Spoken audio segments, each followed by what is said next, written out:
আগের 15 বছরে অনেক পুলিশ নতুনভাবে নিয়োগপ্রাপ্ত হয়েছেন। এর 15 বছরে যে ইলেকশনগুলো ওনারা দেখেছেন সেগুলোর উপরে মানুষের কিন্তু আস্থা নাই। 1,50,000 সদস্যকে আমরা প্রশিক্ষণ দেওয়ার টার্গেট নিয়েছি। আজ পর্যন্ত গতকাল পর্যন্ত 1,33,000কে আমরা দিতে পেরেছি। আমি আশা করছি আগামী 20 তারিখের মধ্যে বাকি সবাইকে প্রশিক্ষণ দিয়ে সমাপ্ত করতে পারবো তাদের শিক্ষাটা। আমরা চেষ্টা করছি।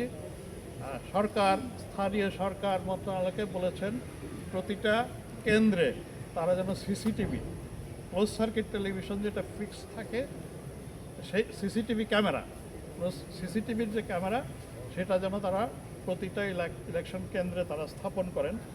আমি যেটা শুনতে পেয়েছি যে সেটা তারা চেষ্টা করছেন, হয়তোবা হয়ে যাবে।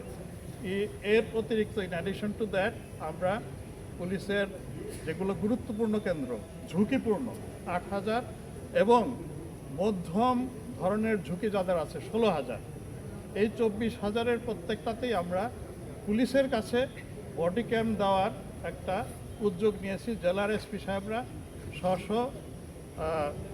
থেকে উদ্যোগে বডি ক্যামগুলো কিনছেন এবং জেলা পর্যায়ে এর উপরেও প্রশিক্ষণ চলছে।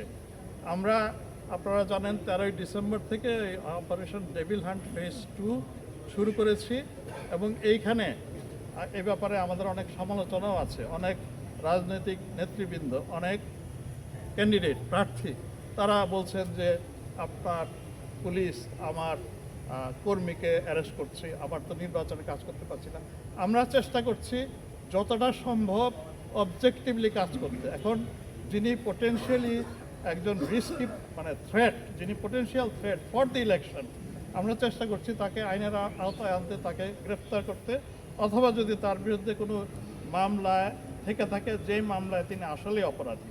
যদি অপরাধী না হন, আমরা আগেই বলেছি, গত 1 বছর ধরেই বলছি, এমনিতেই অনেক বৈষম্য বিরোধী আন্দোলন থেকে উদ্ভূত মামলায় অনেক নাম দেওয়া হয়ে গেছে, শত শত নাম, ফর নাথিং, আদৌ তারা জড়িত ছিল না, এবং তাদেরকে আমরা রিলিফ দেওয়ার চেষ্টা করছি।